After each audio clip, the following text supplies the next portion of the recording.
네, 안녕하세요. 반갑습니다. 어, 일단 영상을 어떻게 구성할 거냐면 첫 번째로는 이제 이론 수업을 할 거예요. 그래서 먼저 제 수업 방식이 아무래도 좀 유니크하다 보니까 이론을 먼저 잡고 들어가야 될 것 같고, 두 번째로는 이제 해설. 그래서 얘를 여기에 특히 어떤 해설, 기출 여기 어떻게 적용하냐. 근데 뭐 수능 전까지 기출 10개념이 다 끝나면은 그때 뒤로는 이제 아니면 뭐 중간중간에 뭐 사관학교라든지 아니면 경찰대 같은 거 해설할 수도 있고요. 어쨌든 해서 해설을 진행할 겁니다. 자, 그럼 이제 이론 먼저 촬영할 건데, 이론에 뭐가 있냐? 일단 독서가 있고요. 그 다음에 문학 있고요. 그 다음에 화작 이렇게 있습니다. 그래서 독서 문학은 사실 공통이니까 그렇다 치고, 화작은 사실 이론이랄 게 별로 없어요. 그래서 넘어가시면 될 것 같고, 엄매는 제가 못합니다. 그래서 알아서 하셔야 돼요. 제가 가르칠 정도가 아니기 때문에. 어쨌든 해서 첫 영상이니까 일단 오리엔테이션 느낌에다가 독서까지 간단하게 한번 설명해 볼게요. 자, 그래서 그러면 대체 유현식 독서란 무엇인가? 일단 저 같은 경우는 배경이 있어요. 제가 이런 풀이를 하게 된 배경. 첫 번째, 시간 부족. 두 번째, 기억력 부족. 세 번째, 이해력 부족. 저는 이렇게 세 가지가 전부 다 부족한 사람이에요. 그래서 뭘 택했냐? 필요한 것만 찾아서 읽자. 요걸 이제 여러분들이 발췌독이라고 하죠. 그럼 제가 이것만 쓰냐? 아니에요. 여기에다가 정독도 할 수 있습니다. 자, 근데 그러면은 어차피 정독을 하면 되는 건데 왜 굳이 발췌독을 하냐 라고 물어보시는데, 일단 발췌독을 하다가 안 풀리면 저는 정독으로 가요. 그래서 얘가 플랜 A고요. 밑에 거가 플랜 B입니다. 근데 그러면은 발췌독을 한 다음에 정독으로 넘어가면 시간이 오래 걸리지 않냐? 이것도 아니에요. 왜냐? 발췌독을 함으로써 글의 대충적인 구조를 잡고 그 다음에 정독을 하면은 사실 시간 차이가 별로 안 납니다. 왜냐면은 어쨌든 내용을 머릿속에 대강 넣고 있기 때문에. 해서 이 정도가 배경이고요. 그럼 이제 유현식 발췌독 이걸 어떻게 하냐?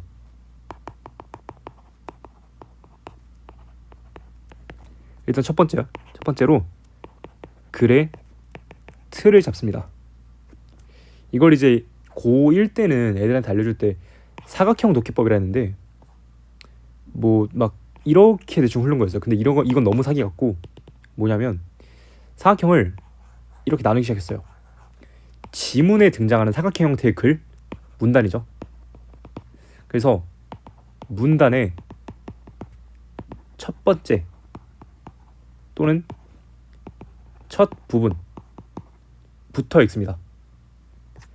자, 그래서 뭐 어쨌든 문단이라는 게 이렇게 있으면은 뭐 서론, 본론, 결론 이렇게 있을 거잖아요. 여기서 서론부터 읽는다고 생각하시면 돼요.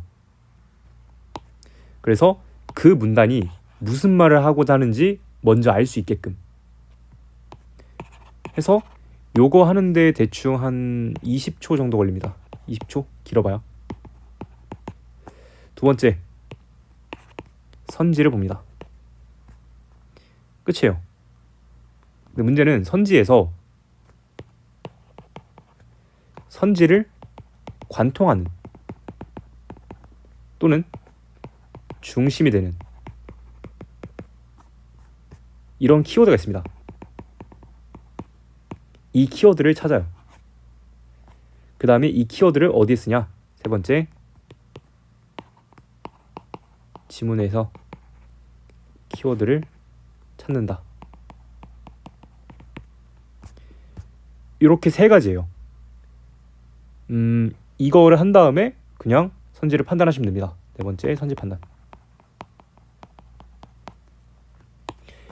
이게 끝이에요. 그 다음에 정독도 사실 다른 방식이랑 좀 달라요. 정독. 첫 번째, 글을 읽는다. 근데 웬만하면 주체 또는 행위 위주. 그러니까 뭐 주체가 누군지 무슨 행위를 했는지 이 정도만 보고 그 외에는 그냥 날려 읽어요. 일단은. 그러고 두 번째, 현재 판단. 판단이 안 된다? 다시 읽는다. 그래서 약간 무한루프예요. 판단이 될 때까지 처음에는 대충 읽고 그 다음에 안 되면은 좀 더 딥하게 읽고 더 딥하게 읽고 이렇게 계속 추가되는 거예요. 깊이가. 그렇게 읽습니다. 자, 그러면은 적용을 보여드릴게요. 이 경우 일단 법조문으로 구성된 법규 범인 성문법의 의미를 파악하는 것을 법 해석이라고 한다. 그렇구나. 그럼 이 문단은 뭐예요? 법 관련된 문단. 이러고 넘기는 거예요. 그러나 물리해석으로 그럼 물리해석 처음 보는 단어죠. 근데 어딘가 있을 거라고 믿고 쭉 읽어요. 그래서 뭐 체계적 해석, 그다음에 역사적 해석 등의 방법이 사용할 수 있다. 뭐예요? 해석 방법. 이러고 넘겨요. 자, 담보는 담보? 유상계약의 맥락에서 이러이러한 의미를 해석된다. 일단 담보라는 게 갑자기 법 해석하다가 담보 나왔으니까 뭐다? 예시다. 그 다음에 한편 담보는 채권과 관련된 맥락? 잠깐. 여기서 뭐였어요? 유상계약 맥락이었죠. 여기 뭐예요? 채권 맥락. 그러니까 예시2. 그 다음에 이렇게 두 개가 다르겠구나 정도. 넘어가요. 나. 보증이란 채무자가 채무를 이행하지 않으면 채무를 다른 사람이 이행하는 것이다. 그렇다. 그러면 여기서 보증. 넘겨요. 보증계약에 대해서는 뭐다? 보증. 채권자가 주채무자한테 뭐 이걸 청구하지 않고 5만 원 청구한 경우 뭐예요? 상황. 이건 이제 독서 이론편에서 한번 더 다룰 건데 법지문에서는 상황이 되게 자세하게 나와요. 그래서 상황을 좀 보시는 게 좋고, 그 다음에 뭐 이건 뭐예요?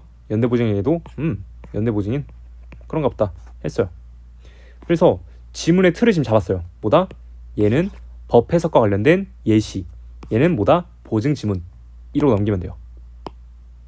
그리고 이제 굳이 표시를 안 해도 되는 거지만 만약에 뭔가 좀 이상한 단어가 나왔다. 예를 들면 뭐 이런 거, 아니면은 뭐 이런 거, 아니면 뭐 이런 거, 이런 게 있으면은 표시하는 걸 막진 않아요. 그래서 뭐 본인이 좀 나올 것 같다 싶은 게 있으면 표시하는 게 좋은데 문제는 뭐가 나올지 모른다는 거죠.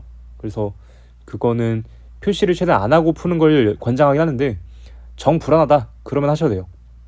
자, 그 다음에 뭐 내용 정의 방식은 사실 그냥 눈으로 훑으면 되거든요. 자, 여기서 이제 2번 선지를 관통하거나 중심이 되는 키워드, 이걸 보여드리면 내용 전개에서 우리가 중심적으로 보는 건 뭐가 있죠? 전개 방식이죠. 그러니까 거기에서 판단하기 쉬운 거, 예를 들면은 이 1번 선지에서는 방법을 구분하고 제시했는가, 나는 보증계약을 열거했는가, 이런 거 보시면 돼요. 뭐 가는 의미 차이가 확대됐는가, 아니면 보증계약 관련된 주요 개념을 정의했는가, 이런 거요. 가는 법조문의 의미를 해석하는 방법에 사례를 소개했는가, 폐해가 있는가, 의미를 파악하는 입장들이 있는가, 그리고 대조했는가, 그 다음에 역사적 맥락에 따라서 변화 과정을 밝혔는가, 이런 거요. 보이시죠? 자, 그러면은 해석 방법, 구분, 제시, 맞네. 보증계약에 관한 규범의 주요 내용 열거. 여기서 보증계약 여기 있죠? 뭐 민법, 뭐 보증인 보호를 위한 특별법, 보이죠? 그럼 바로 1번. 판단하기 쉽죠? 끝났습니다. 그 다음에 5번 가를 통해 애쓴 내용을 적재하지 않은 거. 그럼 여기서 자, 이 선지를 관통하거나 아니면 중심이 되는 키워드, 당연히 일상적 의미겠죠. 아니면 뭐 보편적, 이런 것도 괜찮아요. 뭔가 내가 평소에 마주치지 못할 법한 단어, 또는 내가 들어본 적은 있는데 뭔가 정의하기 어려운 단어, 이런 것들. 그래서 보면은 일상적 의미, 그럼 위에서 찾는 거예요. 그냥 생으로 찾아요, 일상적 의미를. 근데 여기 보이죠? 이 찾는 연습은 좀 많이 하셔야 돼요. 그래서 빨리 찾는 게 좋으면 되니까 아무튼 일상적 의미. 그럼 이 주변에 있는 거예요. 법은 구성원들한테 보편적 정의문 규범으로 뭐 이거 다른 문장은 일상적 의미에 충실하게 수행된다. 그대로 나와 있죠. 그러니까 맞는 말. 이번은요. 담보. 아까 담보 나왔죠. 몇 문단이었죠? 3문단이었어요. 그럼 3문단으로 바로 가는 거예요. 근데 무슨 담보였어요? 채권자 담보는 3문단이 아니고 4문단이었어요. 아, 그러니까 이것까지 기억해주고 4번으로 넘어가요. 채권. 그럼 여기서 중심이 되는 단어는 뭘까요? 당연히 금전 채권 실현의 가능성. 이렇게 뭉탱이로 묶어도 돼요. 상관없어요. 아니면 뭐 보장 이런 거 봐도 되고요. 넘어가서 채권 문단에서 채권의 실현 가능성을 보장. 아, 그러니까 그대로 나왔으니까 맞는 말. 3번 경매. 그럼 여기서 담보 물권 뭐 채권제로 나왔으니까 아, 그럼 마찬가지로 담보 채권 문단에서 경매를 찾으면 되겠구나. 그럼 경매. 그리고 뭐였어요? 아까 지금 보면은 순위에 영향을 준다 했죠. 순위. 얘랑 관련 있는지 어떤 문장이. 그러면은 쭉 보니까 여기 있죠. 먼저 배당받는다. 그죠? 그러니까 순위랑 관련이 있다. 맞는 말. 여럿인 경우는 아까 봤어요 제가. 그래서 봐가지고 굳이 표시 안 했고. 4번 유상계약에서의 담보. 그럼 여기서 유상계약. 그러면 여기서 3문단 보고 당사자간 거래상 값어치를 보장하는 의미를 확대된다. 그래서 값어치가 일치해야 체결된다. 이건 뭐예요? 앞에 거는 정의고 뒤에 거는 뭐예요? 조건이죠. 볼게요. 자, 그럼 여기를 읽어보는 거예요. 이 맥락에서 뭐 값어치를 보장하는 의미를 확대된다. 오케이. 정의 오케이. 그 다음 유상계약이란 당사자가 서로 대가를 주고받을 것을 약속하는 계약을 뜻한다. 오케이. 근데 아직 뭐 계약의 체결 조건은 안 나왔죠. 대가를 주고받을 것을 약속하는 거랑 그 다음에 값어치가 일치해야 체결되는 거랑은 달라요. 그래서 이래도 체결이 되는가를 확인해야 돼요. 그럼 그거 확인될 때까지 쭉 있는 거예요. 근데 보면은 유상계약의 일종인 매매계약에서 목적물이 체결 당시부터 하자 때문에 값어치를 하지 못하는 상태였다면 이라고 했어요. 그러면은 잠시만. 체결 당시부터 하자가 있었는데 체결이 됐다는 거니까 그럼 뭐야? 하자 때문에 값어치를 하지 못해도 체결이 되네. 4번이에요. 값어치가 일치하는 거는 조건이 될 수 없는 거죠. 5번 물리 해석만으로 파악하기 어려운 경우 뭐 입법 과정에서 물리 해석 아까 이 문단이었는데 봅시다. 파악하기 어려우면은 맥락 고려해가지고 뭐 어쩌고저쩌고 그죠? 나와있죠. 맞는 말. 6번 기억의 이유. 자, 이런 경우는 일단 기억을 봐야 돼요. 이는 주채무자와 보증인 간의 보증 대가를 지급하기로 한 계약이 별도로 체결되었다로 마찬가지다. 그럼 여기서 이는이 뭔데요? 이는을 찾고 올라가요. 그럼 뭔데 이게? 보증계약은 보증인에 의한 채무 발생시키므로 유상계약이 아니다. 유상계약 뭐였죠?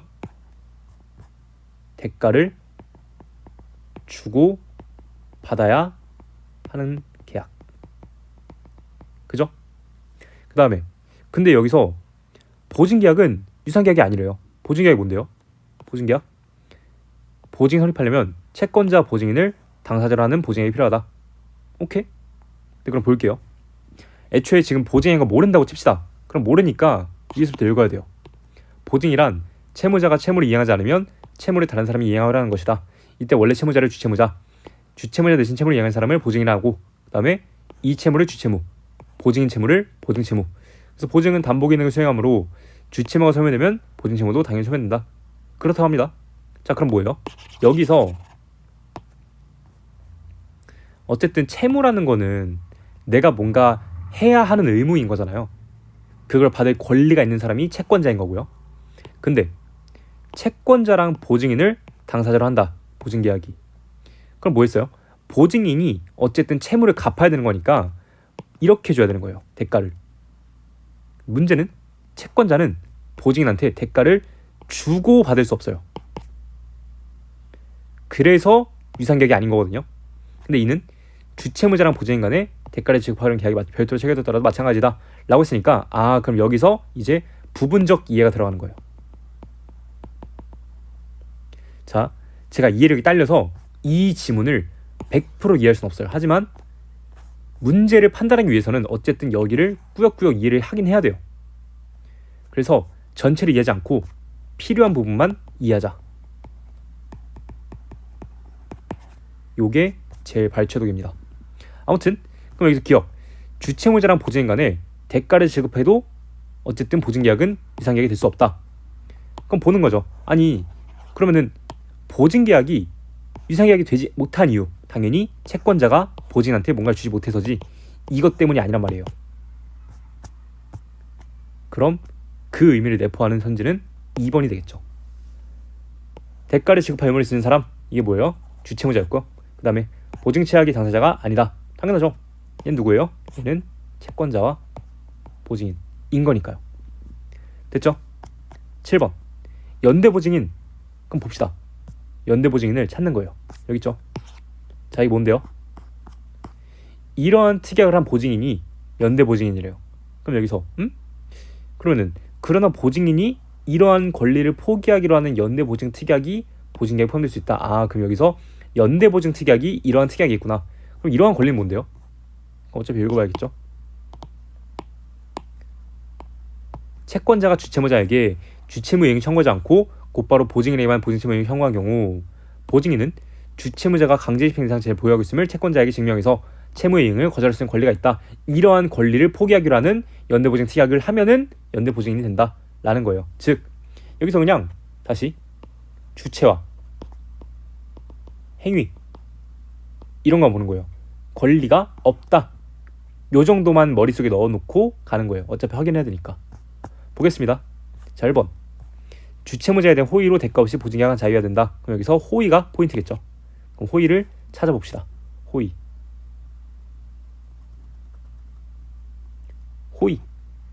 문제는 아까 뭐였어요? 연대 보증인에 대한 설명이었죠. 그러면은 문제에서 뭐라 했냐면 호의로 보증계약을 한 자이여야 한다라고 했는데 이건 뭐예요? 이건 그냥 어떤 특정 상황인 거지 연대 보증인이 되기 위한 조건이 아닌 거예요. 그러니까 틀린 말. 2번 보증인 보류한 특별법 2조에서 물리해석에 의하면 이 법에 적용 대상에 해당한다. 근데 문제는 여기서 여기 2조가 있거든요. 보증인 보호를 위한 특별법이 적용되는지가 문제된다. 그죠? 근데 여기서 뭐 법률 제2조가 뭐 이걸 이해하지 않는 경우 채무를 보증인이 하는 계약이라고 규정하고 있으나 라고 했으니까 그러면은 대상에 해당하지 않나? 2번인가? 이러면 안 돼요. 근거가 나오지 않았으니까 만약에 애매하다면 세모를 치고 진짜 아닌 것 같다. 그러면 그냥 X축 넘겨주면 돼요. 3번 채권자가 주채무자한테 이행을 청구하지 않는 한 보증채무 이행을 거절할 권리가 있다. 잠시만요. 권리를 포기한 게 연대 보증인이었잖아요. 권리가 있다? 개소리죠. 4번 채권자는 보증계약을 하고 채무자는 연대보증 특약을 함으로써 보증채무를 부담하게 된다. 일단 보증인이니까 채권자랑 보증인이 당사자인 보증계약 하겠죠. 그 다음에 채무자랑 연대보증 특약을 하는가 볼게요. 다시 돌아와서 연대보증 특약이 뭐에 포함되냐? 보증계약이 포함될 수 있다. 근데 보증계약은 뭐예요? 채권자랑 하는 거였잖아요. 채무자랑 할 리가 없죠. 5번 당연히 채권자가 주채무자한테 채무 이행을 청구해서 채권이 실현되면 더 이상 채무를 이행할 필요가 없다. 맞죠? 왜냐? 지문에 그대로 써 있으니까요. 심지어 당연이라도 있죠. 오케이. 이런 식이에요. 자, 보기 문제 어떻게 들었냐? 자, 여러분 보기 문제는요 무조건 지문의 상황에 대응돼요. 무조건. 그래서 이 보기 상황, 특히 법지문에서는 특정 상황을 여기에 집어넣는 게 제일 중요해요. 무슨 말이냐? 예를 들면 자, 갑은 뭐 을에게 납품했대요. 그리고 뭐 계약을 했대요. 을은 뭐 갑이 을한테 채무에 대한 담보를 요구했다. 아, 오케이. 근데 그 을은 병한테 보증서를 부탁했다. 잠시만요. 그럼 여기서 뭐예요? 우리가 지금 앞선 지문에서 주채무자, 보증인, 채권자 이렇게 세 가지의 관계를 봤어요. 그럼 당연히 갑, 을, 병이 각각 여기에 해당하겠구나 라고 의심할 수 있어야죠. 그럼 뭐예요? 결론적으로 병이 보증인, 을이 채무자, 갑이 채권자예요. 됐죠? 자, 1번. 이 선지의 주요 키워드 당연히 하자겠죠. 왜요? 경우가 제시되면은 웬만하면 지문에 나올 확률이 높아요. 특히 법지문에서 무슨 경우, 무슨 때 이런 거 지문에 그대로 나올 거거든요. 자, 하자 볼게요. 하자. 아까 그리고 여기 있던 기억이 나요. 왜냐면은 하자 때문에 값어치를 하지 못하는 상태였다 라고 5번에서 근거를 냈죠. 자, 그러면은 값어치 하지 못하는 상태였다면 매도인은 책임을 져야 된다. 그렇대요. 근데 여기 뭐라 했냐면 하자를 알 수 있었으면이라 했어요. 그럼 여기서 하자를 알 수 있었나? 하는 조건을 보는 거죠. 존재를 알았거나 알 수 있었으면은 책임이 인정되지 않는다. 담보 책임은 손해배상이 원칙이다. 그럼 여기서 손해배상 권리가 없다. 알 수 있었으면은 받을 권리가 없겠죠. 맞는 말이고요. 2번 또 하자가 있대요. 근데 하자가 계약의 목적을 달성할 수 있는 하자예요. 자, 그러면은 손해배상이 원칙이지만 만약 하자로 인해 매수인이 목적 달성할 수 없으면은 환불을 청구할 수 있다. 근데 그러면은 환불을 청구할 수 있는 거는 달성할 수 없을 경우인데 뭐라 했어요? 달성할 수 있으면 당연히 환불받을 권리는 없겠죠. 맞는 말. 3번 보증계약서에 병의 서명이 있다. 오케이. 그다음에 연대보증 특약이 없다. 오케이. 이건 뭐예요? 권리를 포기하지 않았다 라는 거예요. 무슨 권리? 거절할 권리. 근데 거절할 수 없다. 개소리죠. 3번. 끝났습니다. 됐죠? 그 다음에 뭐 4번 보증계약서가 작성되지 않았고 보증계약서 볼까요? 보증계약서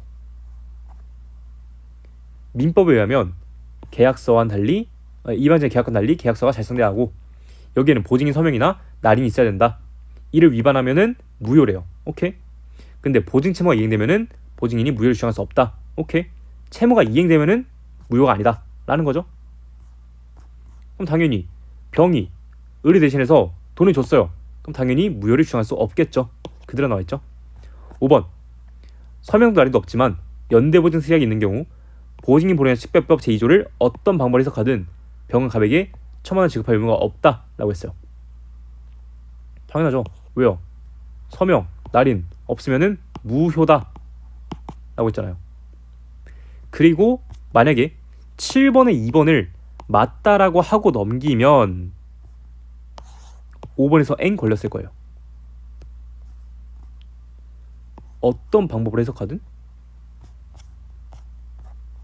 근데 여기서 뭐 물리 해석에 의하면 해당한다? 잠깐만 이거 뭐지? 그럼 여기서 걸리면 끝나는 거였죠. 안 돼요. 조심해야 됩니다.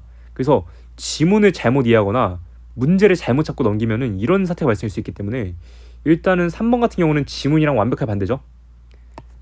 없다, 원래는 있다인 건데 그래서 지문이랑 반대된다. 그러면은 그냥 3번 찍고 넘기셔도 돼요. 괜찮아요. 근데 만약에 내가 손가락 걸기를 하는데 지금 2번처럼 판단이 애매하다. 그럴 땐 거시면 안 돼요. 그럴 때는 세모를 쳐야 되고. 아시겠죠? 자, 해서 이런 식으로 발췌도 관련해서 한번 얘기를 해봤어요. 그 다음에 정독. 이건 뭘까요? 자, 정독 뚫어볼게요. 제가 이 과학 지문을 정독으로 뚫어볼게요. 자, 열팽창이란 물체의 온도 변화에 따라서 길이, 부피가 변화. 오케이. 그럼 여기서 주체 맞죠? 온도 변화, 길이, 부피, 변화. 그렇대요. 그러니까 열팽창은 길이, 부피가 변화 현상. 뭐에 따라? 온도 변화에 따라. 그중 길이 변화를 수치한 것이 선형 열팽창 개수. 뭔가 좀 되게 어려운 말이죠. 그래서 체크해주고 그 다음에 이는 온도 변화에 따른 길이 변화를 온도 변화량으로 나눈 값이다. 이 정도는 써도 괜찮아요. 그러니까 온도 변화량으로 나눴대요. 뭐를? 길이 변화량. 그죠? 이게 뭐다? 선형 열팽창 개수다. 여기에서 길이 변화율은 길이의 변화량을 처음 길이 나누어서 얻는 값이다. 그럼 여기서 델타 길이가 아니고 정확히는 델타 길이 나누기 처음 길이. 이건 뭐랄까요? 처음 길이. 이거구나. 변화량은 당연히 낮은 값에서 처음까지 뺀 거겠죠. 그래서 어쨌든 대부분의 물질은 개수가 양수이며 물질마다 다르다. 그렇대요. 합금인 인바와 순수한 금속의 알루미늄은 열폐장에서 양수의 물질이며 인바는 알루미늄보다 매우 작은 배수를 갖는다. 아, 그럼 뭐예요? 인바라는 거는 얘보다 요게 작다는 거니까 온도 변화량에 따른 길이의 변화가 작다라는 거죠. 즉 보다 쉽게 변하지 않는다. 누가? 인바가. 넘어갈게요. 자, 열폐장에서 다른 두 종류의 물질 PQ가 서로 같은 두께 두 층으로 접합해가지고 평편들을 만든다고 하자. 이때 Q가 P보다 선형 열폐장 개수가 크다면 온도를 올렸을 때 Q층은 P층보다 더 팽창하려고 한다. 그러나 두 층이 접합되어 있어가지고 독립적 팽창이 억제된다. 그래서 그림과 같이 T가 P층 쪽으로 원의 호호 형태로 휘면서 팽창한 후 그 상태를 유지한다. 아, 그러니까 여기서 자, 첫 번째 다 이해, 두 번째 조금 이해, 이렇게 갈리는데 다 이해했다 라는 거는 Q가 어쨌든 더 많이 팽창하면은 P는 붙어있으니까 아, 이렇게 있으면은 결론적으로 얘가 이렇게 휘겠구나. 그러니까 이렇게 있고 얘가 더 커지면은 여기서 이렇게 있다가 갑자기 뭐 이렇게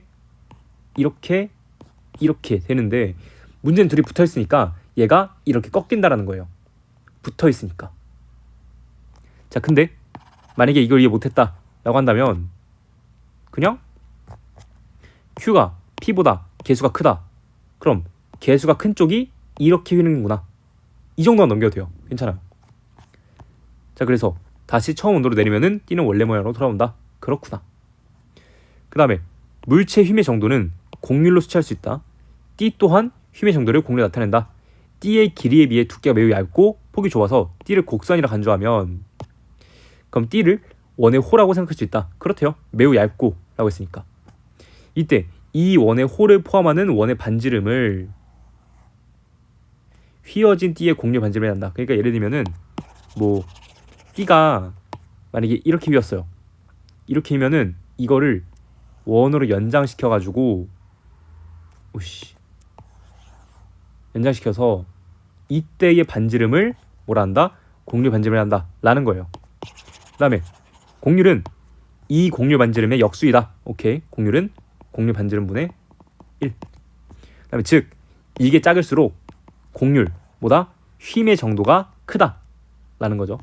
다른 조건이 동일하다면 두 물질의 개수 차이가 크거나 온도 변화가 클수록 T가 더 많이 휘어진다. 오케이. 그 다음에 온도 변화량이 같아도 T를 이루는 물질에 따라서 휘는 정도가 다르다. 왜요? 이건 뭐 때문에? 선형, 열팽창, 개수 때문에. 그래서 같은 온도로 올려도 더 많이 휘는 쪽이 있겠죠. 그래서 이를 나타내는 게 휘 민감도이다. 이게 크다는 것은 같은 온도 변화량에서 T가 더 심하게 힘을 유지한다. 그럼 뭐예요? 같은 온도 변화량인데 T가 심하게 휜다. 즉 두 물질의 개수가 차이난다 라는 거예요. 그 다음에 T의 한쪽에서 고정하고 열을 가하면 휘면서 반대쪽 끝이 움직이는 액추에이터가 된다. 액추에이터는 열 에너지를 기계적 동작으로 변화한다. 설계에는 최대 이동거리, T가 갈 수 있는 힘, 반응력 시간 이런 게 있다. T가 휠수록 고정되지 않은 끝의 이동거리는 커진다. 뭐지 이게? 뭐 T가 이렇게 있으면은 고정. 그래서 최대 이동거리는 휨을 방해하는 외부 힘이 없다 가정할 때 주어진 온도 변화에서 T의 끝이 최대로 이동할 수 있는 거리이다. 그렇대요. 이 값은 T의 길이에 따라 달라진다. 그렇대요. T가 휘면서 T의 끝이 외부에 힘을 가할 수 있는데 이 힘은 T의 끝이 최대 이동거리에 도달해서 휨이 완료됐을 때 소멸된다. 오케이. 그럼 뭐예요? 다시 T의 힘 그죠? 이게 뭐다? 휨이 완료됐을 때 소멸된다. 따라서 이 힘이 없어지는 시점은 최대 이동거리에 도달했을 때이고 이는 휘는 과정에서 최대 곡률에 도달했을 때와 같다. 아, 그러니까 최대 이동거리는 최대 공률이구나. 그래서 완료 시간 동안 고려해야 되는데 이 시간은 온도를 올리기 시작한 시점부터 띠의 끝이 최대 이동거리 도달까지의 시간, 즉 최대 공률을 형성하기까지의 시간. 그리고 이건 띠의 두께가 얇을수록 짧다 라고 했어요. 끝났습니다. 정독은 이 여태까지 사고 과정을 좀 빨리 하면 돼요. 근데 이제 뭐 그냥 그렇대요. 근데 만약에 이래도 안 된다, 그럼 아쉬운 거죠. 그리고 정확히는 애초에 어떤 특정 선지가 이해가 안 되면은 그냥 이렇게 위아래로 좀 더 넓히는 구조지, 저는 처음부터 막 그렇게 무작정 무식하게 읽지 않아요. 근데 지금은 이제 정독하면 어떻게 하는지 보여드리려고 지금 쭉 했는데, 아무튼 그렇습니다. 자, 1번. 온도 변화에 따라서 물체의 길이는 변한다. 하지만 부피는 변하지 않는다. 그럼 여기서 돌아와서 부피도 변한다며. 틀린 말. 2번. 열 팽창 개수는 열을 가해 변화될 때 길이를 가하기 전에 길이로 나눈 값이다. 아니죠. 개수의 정의는 명확하게 해야죠. 온도 변화량 분의 길이 변화율. 틀린 말. 3번.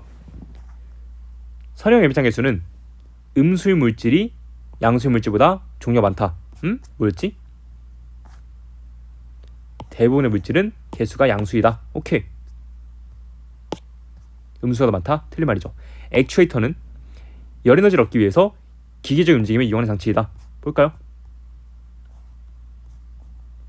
열 에너지를 기계적 동작으로 변환하는 장치. 잠시만요.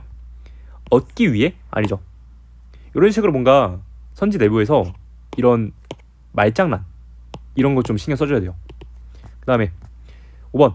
서로 다른 물질을 두께 같은 두 층을 접합해서 만든 띠의 온도를 올릴 때 띠의 두께가 얇을수록 휘이 빨리 열린다. 볼까요? 자, 그럼 여기서 또 상황을 보는 거예요. 두께 같지만 서로 다른 물질. 자, 그러면 근데 애초에 그걸 떠나서 지금 보이는 게 띠의 두께가 얇을수록 여기 나와있죠. 이게 짧대요. 뭐가? 반응 완료 시간. 이게 뭔데요? 띠의 끝이 최대 이동거리 도달까지 시간. 근데 이건 뭐예요? 최대의 공률에 도달했을 때와 같다. 즉 휨이 완료됐다 라는 거니까 그대로 맞는 말이죠. 11번. 열 팽창에서 음수 물질에 열을 가하면 길이가 줄어든다. 뭐예요? 자, 온도 변화량 분의 길이 변화율. 이게 음수다.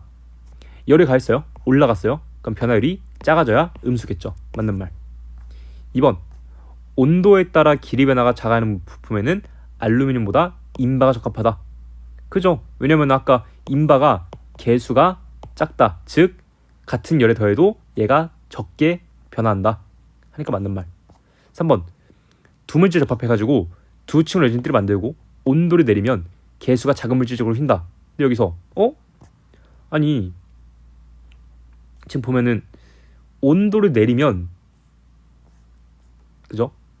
지금 뭐예요? 얘는 온도를 올린 상황이에요. 올린 상황이고 Q가 P보다 크다 했으니까 지금 어떤 쪽으로 휘는 거예요? P 쪽으로 휘고 있어요. 언제? 온도를 올렸을 때.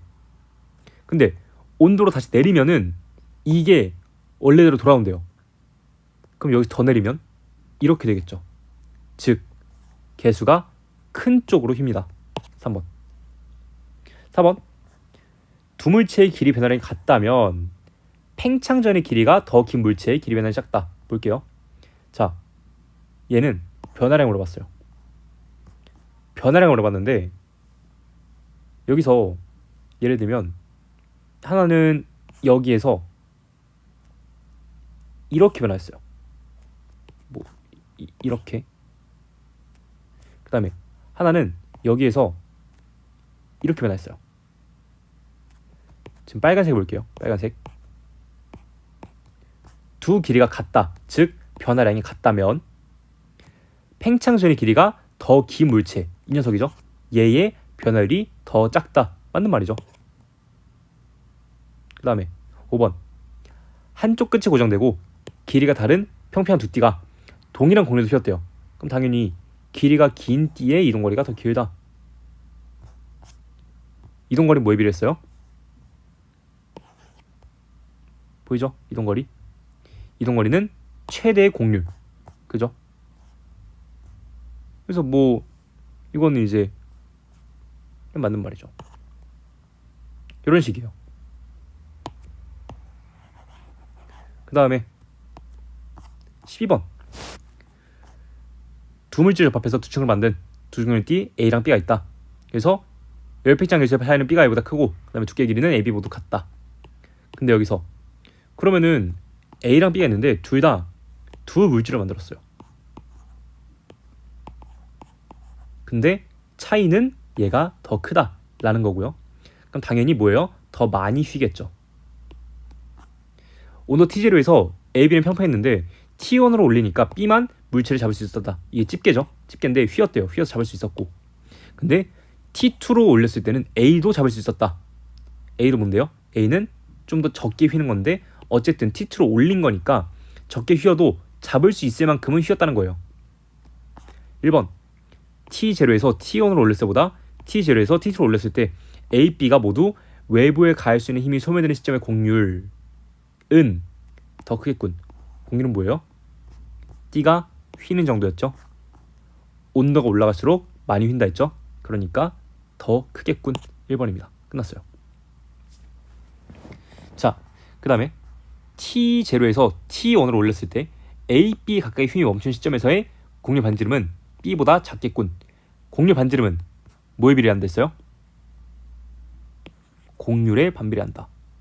근데 A는 곡률이 더 작아요. 그럼 당연히 곡률 반지름은 더 크겠죠. 3번. T0에서 T1으로 올렸을 때 A, B 각각의 동작이 멈춘 데 걸린 시간이 같았다면 B의 완료 시간이 A보다 짧겠군. 볼까요? 지금 보면은 두께는 똑같아요. 그죠? 두께는 똑같은데 여기서 반응 완료 시간 이게 뭐라 했냐면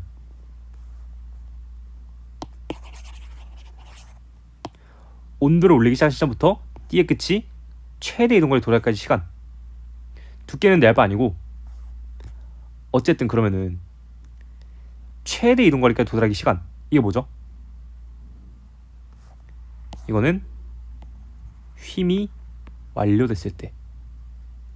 그죠? 근데 이거는 어쨌든 B가 짧진 않겠죠. 그 다음에 4번. T0에서 T로 올렸을 때 A의 최대 이동거리가 B보다 크겠군. 이것도 아니죠. 왜요? 이동거리는 뭐에 비례하죠? 휨. 그죠? 그럼 여기서 A 이동거리가 B보다 클 리가요. A는 적게 휘는데. 5번. B와 달리 T2가 되어야 A가 잡을 수 있던 것은 A가 B보다 민감도 크기 때문이겠군. 민감도 뭐였어요? 여기 있죠. 같은 온도 변형에서 T가 더 심하게 휜다. 근데 A는 어쨌든 적게 휜다니까요. 그래서 1번이에요. 이런 식입니다. 그래서 간단하게 적용해봤고 다시 한번 발췌독은 법지문 같은 데서 해봤고요. 정독은 과학지문에서 해봤어요. 자, 발췌독이 잘 먹히는 지문. 첫 번째, 정보가 많은 지문. 두 번째, 내용이 어려운 지문. 세 번째, 그냥 평가원.